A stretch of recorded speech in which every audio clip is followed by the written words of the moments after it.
All right, Shalom. First and foremost, I would like to give all praise and glory unto Yahweh, Bahashem, Yahweh Shah, Bahashem, Kakodash.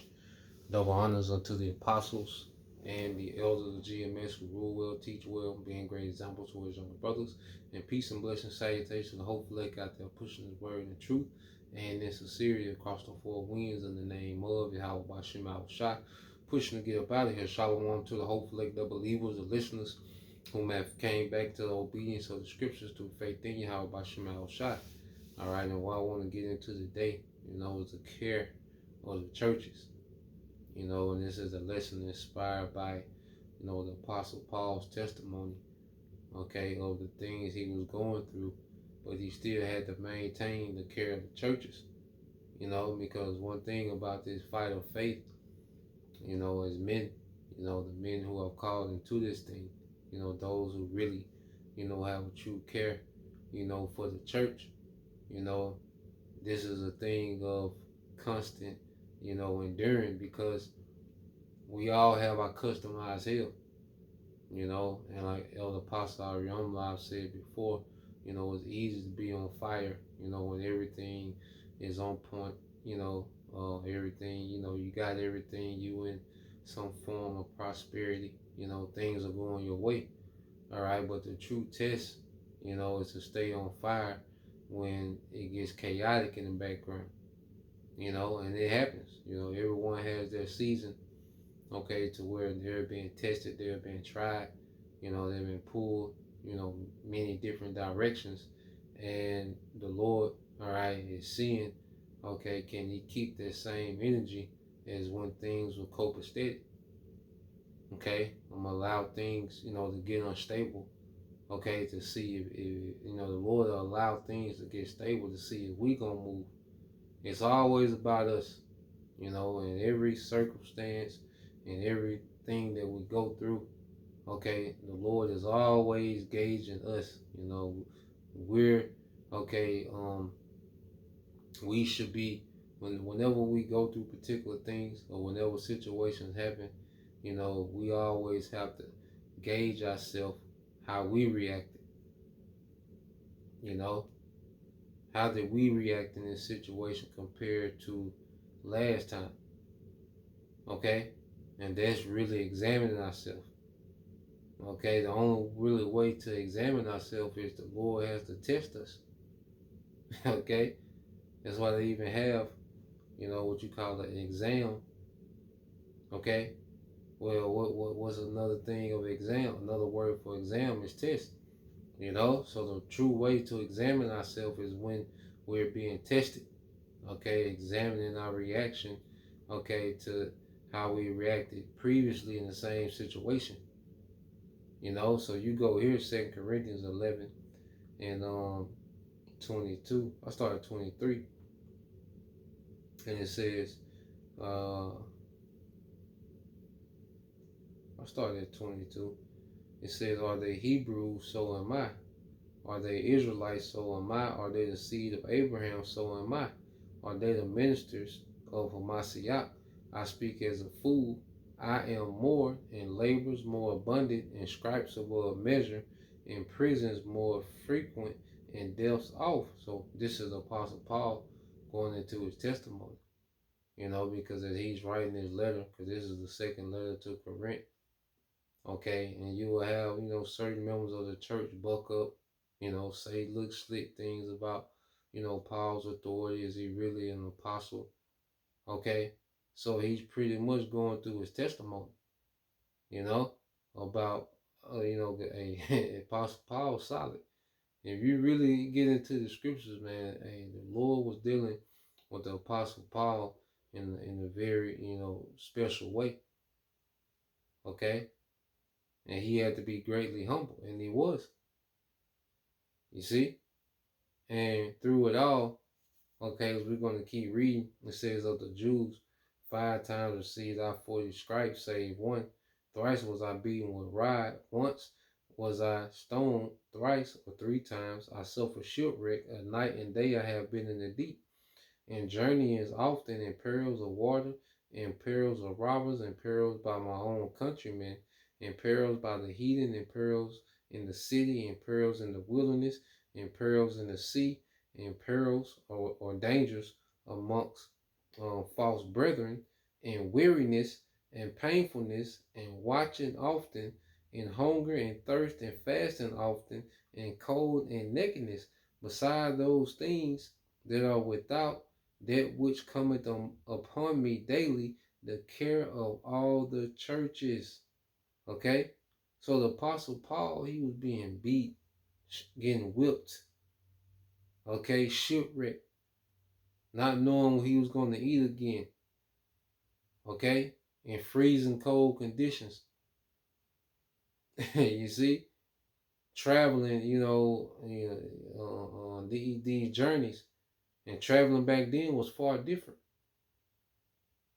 Okay, here it is. You have Jake complaining about having to drive, 45 minutes to a camp. Well, imagine traveling 45 days through ship and on land, walking, okay, to get to a certain destination, man. Okay, and one thing also too, man, Western culture, has gotten everyone so soft, man. We can find ourselves, complaining, about the pettiest things. But when you really look at it, man, okay, from a different outlook, man, especially when you read this, man, we don't have it nowhere near as bad as they had it, man. We got way more convenience. Okay? So Apostle Paul went through all those things and still had the care of the churches, and that's a testimony, man. And it's also condemnation if we call ourselves making excuses of why we can't do, all right, we can't fulfill our office in this ministry, man. Hey, the Lord not having it, man. Okay? It's going to be because, as the Apostle Paul said also, matter of fact, let's just get it and read what he said. That's 1 Corinthians.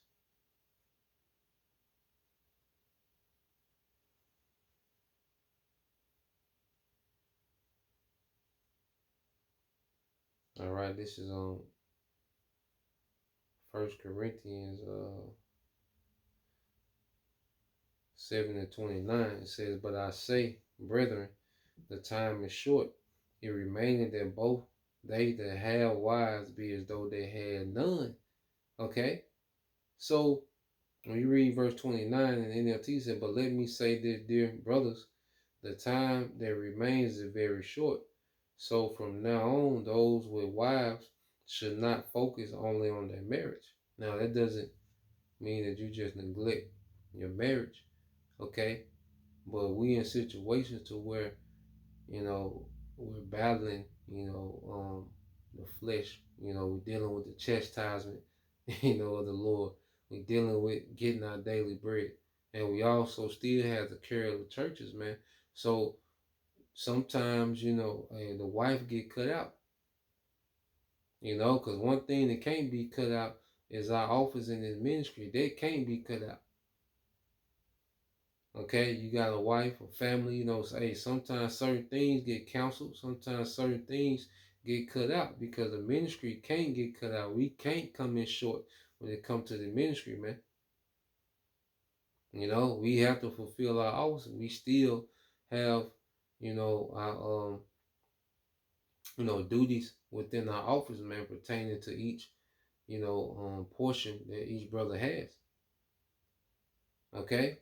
Verse 30 says, "And they that weep as though they weep not, and they that rejoice as though they regard as they rejoice not, and they that buy as though they possess it not." Yeah, man. So there come times to where, we have to be numb to the majority of the situations outside this truth, man. There gonna be times where we're operating on bare essentials. Okay, there come time it'll be tight. You see, and we still gotta hold down, our post in this faith. That's what's required. Okay, so you look at what our forefathers went through, okay, and still held down their post.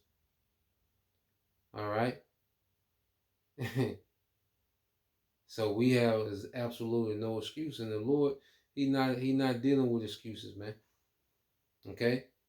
Let's go back to 2 Corinthians. Mm-mm.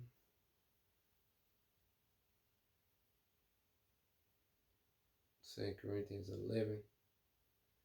All right. 2 Corinthians 11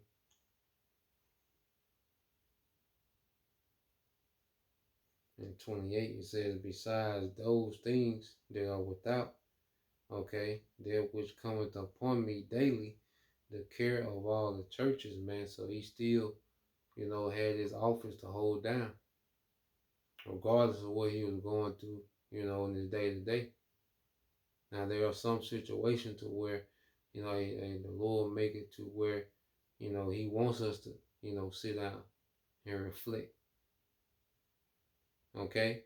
But then there's times when the Lord wants us to persevere and still push in the midst of the fire.